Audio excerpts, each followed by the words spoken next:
Dragons and wyverns alike have been essential staples across all types of fantasy video games for nearly half a century now, and have always struck fear into players' souls with their terrifying demeanor. FromSoftware games have been no exception to this rule, and have typically always featured some form of dragon since their roots, and growing all the way out until the soulsbourne titles. But with all these great candidates, Seath the Scaleless, Calamity Kalameet, Sinh the Sleepy, or even Darkeater Midir, who truly reaches the top of the food chain as FromSoft's definitive dragon fight? Well, here today, we're going to be taking a trip down the end of the world lane in Dark Souls 3's most well-renowned DLC, the Ring City, to find out where I and a strong majority of the community agree who the champion of this title really belongs to. Welcome to a video on Darkeater Midir.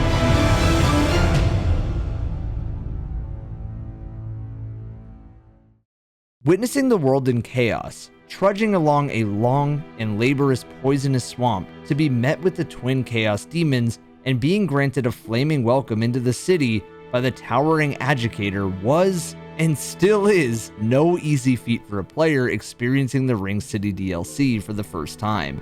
And it really set the tone for how its inhabitants treated you, and what to expect. It gave everything in its power to stop you, starting with the classic gank fight, and well, patches making a double agent return, and really didn't pull any punches when it came to giving players an experience they would never, ever forget. Seriously, I still get borderline PTSD whenever I see an absolute PvP Chad in Elden Ring power stance greatswords because of these stupid ring knights.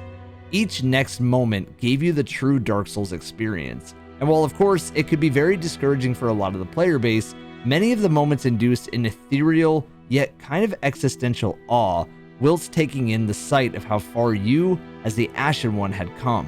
And seeing the world we have all come to love since the very beginning in Dark Souls 1 serves as the backdrop for the last piece of Souls content ever. And in a more thematic way, the end of the world as Gale and the Ashen One knows it. I mean, not even just thematically, you literally fight Gale at the end of the world, where all the timelines converge in a perfect final confrontation against someone very much like yourself. Getting sidetracked, sorry, it's just too good.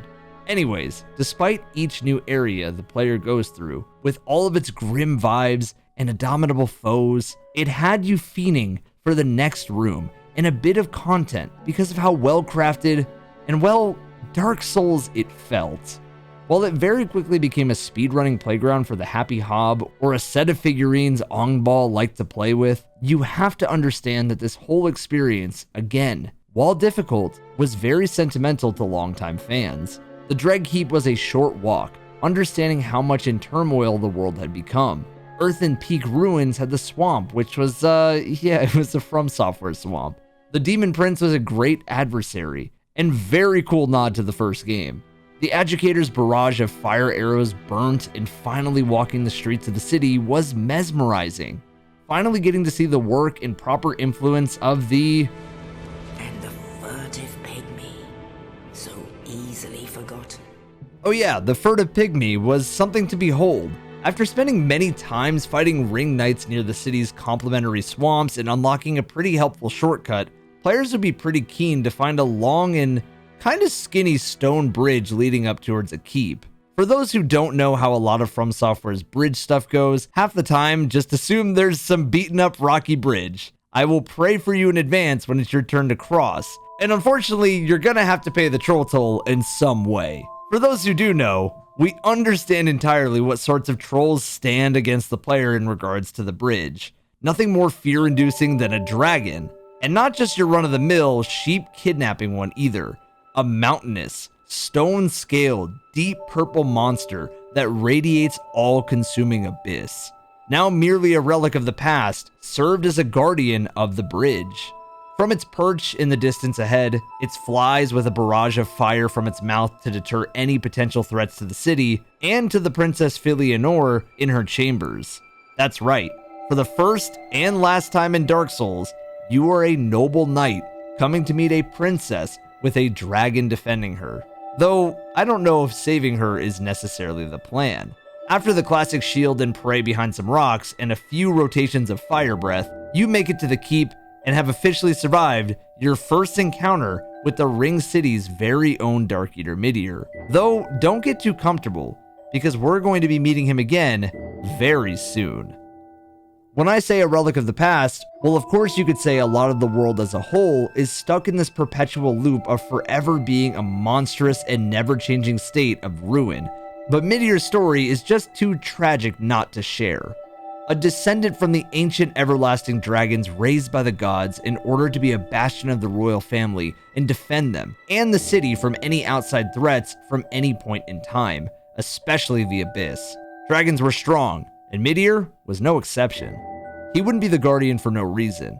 As a dragon, he was also immortal and forever duty-bound to protect the city, which is why we see him in a place such as the bridge further into the kingdom, and looking at you from the tower.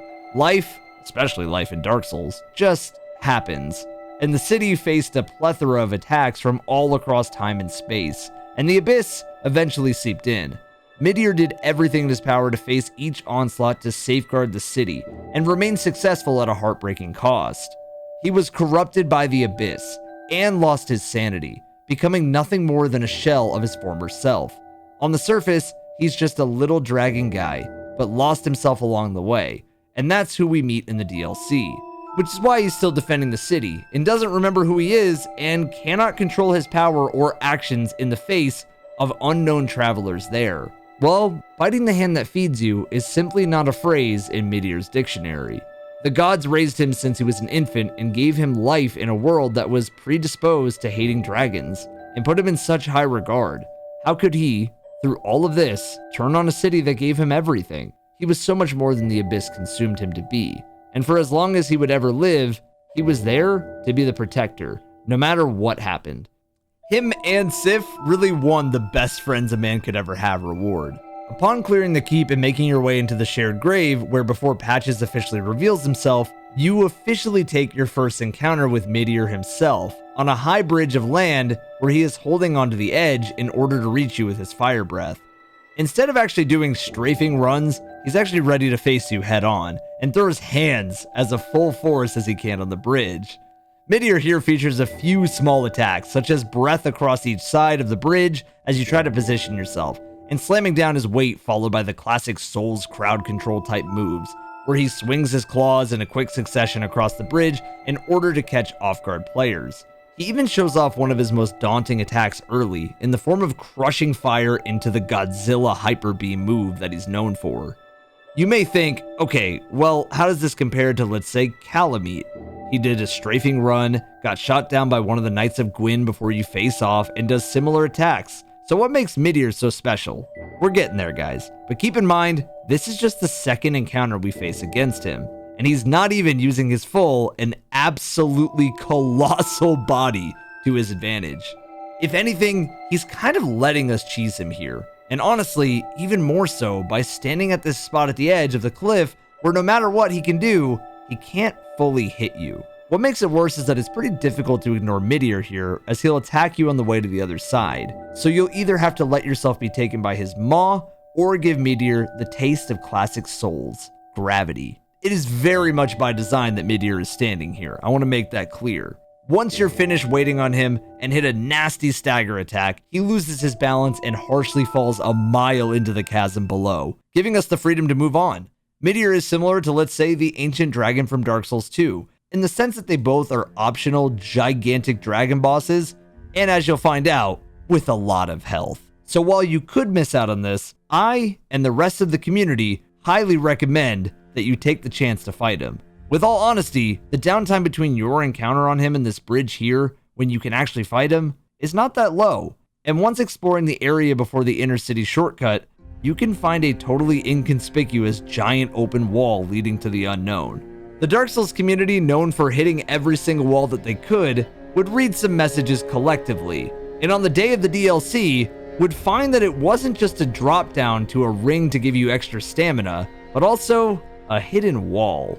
This leads to the chasm in which Midir is residing in. When players first discovered this, it was a mixed feeling of anxiety, yet eagerness. At first, they didn't have any idea where this led, but the unknowingness of where it could possibly lead was was exciting.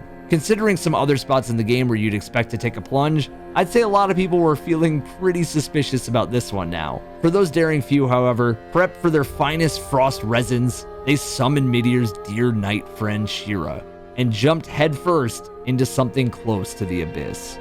What greeted players was a monolithic, gaping cavern filled with rich, plum-colored stalactites littered across an expansive roof, with an almost lake-like clearing at the bottom. Spikes and darkness populated the background as far as the eye could see, inducing potential strike of fear in the player's mind. Surprisingly, this may actually not be some throwaway, although beautiful arena, as there are some pretty interesting theories about what this place could be. The most prominent and likely is that this is actually the cave or cave system that the furtive pygmy in the Dark Souls 1 intro came into contact with the Dark Soul within. Looking at comparisons between the two, it bears a very remarkable likeness, but I'll leave that for you to decide. Not only this, but considering we are literally in the Ring City, Kingdom of the Pygmies, it wouldn't be too far-fetched. Another interesting theory is that this may have been where Gwyn mass murdered a lot of pygmy race, as a result of his obsession of quelling the darkness in the land. We see corpses scattered all around the place that have almost been burnt, and is in similar fashion to the ones of the profane capital, so Midir could have a place within this genocide. Again, up to your interpretation, whatever it may be, it is clear that this place does share some significance, and is fun to speculate on what it might be. I'm curious to know what you think, so just leave me a comment if you know. Looking upwards after you complete your descent, in the distance, you see nothing other than a stationary, hulking body of Darkeater Midir himself. Here he is, in all of his glory, in his perfect element. Obviously weakened by the toll of being literally insane, but also the harsh fall that had happened to him. Sort of taking out his wings, but now on all fours, both towering above and standing face to face with the guy that pushed him down here. And he sees nothing but red. What the f was that? Dude! If I just stay far away from the dragon, he can't hurt me.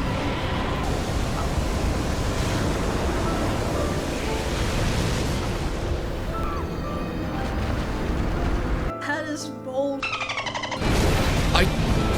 Shit! Holy Moses! Oh, what the f is... Oh. There you go. You like that? Wait, what? How did he do that? Sensing your presence, he gets his strength back to pick himself back up and put everything on the line in this final showdown. Whether you wish this could go down diplomatically for this loyal boy is just not in the cards today. It's time to act as the Ashen One's euthanasia clinic and let him rest once and for all. First of all, Midir features the classic dragon fire breath attacks, with variations of what we've already seen. He has the principal fire breath on the ground attack to deter players to punish where Midir can't reach, and sends players as far away as they can, on top of two different variations where he stands up on his hind legs. He opens with a changing fire breath attack that has him flooring his gigantic body across the entire arena in mere seconds, trying to claw and shoulder barge you, whilst also barbecuing you at any convenience. The attack from the bridge also makes a return with the fire into Hyper Beam to deal massive damage to any poor player caught up in it. Another devastating one is Midir standing up with his Claw Pounds and a fast transition into Fire Breath. Of course, apart from these, he swipes across, claw stomps you, fast maw chomps you, and tail spins. These genuinely remind me of two things. Midir honestly plays as if he's a fighting game character, comboing most of his attacks into each other so fast and seamlessly that they will just absolutely ruin your health bar. Midir also features some pretty delayed attacks as far as Dark Souls 3 standards go by, and seems extremely akin to a lot of fight pacing changes, notably like Margit, holding their attacks until the Great Rip of the Universe or something. Considering some data leaks and a lot of research done by Zuli the Witch, I wouldn't be surprised with how a cut attack animation is pretty much identical to Lanciax's lightning bolt charge. Roughly around the halfway mark, Midir will channel abyssal energy into himself and start using corrupted humanity attacks a lot more frequently in his desperate attempt to stop you. This is the start of an extremely aggressive phase with one slam attack into an affinity magic summoning attack that, if not dodged, will likely cause death of the highest devastation. His most powerful and most iconic attack is his Focus Dark Beam.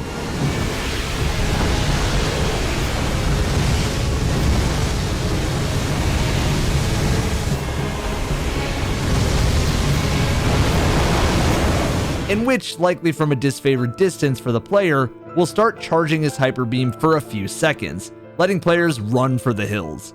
Then he'll unleash it with his whole body around the arena, making it both incredibly difficult to dodge and nothing short of lethal if you're caught in it even once.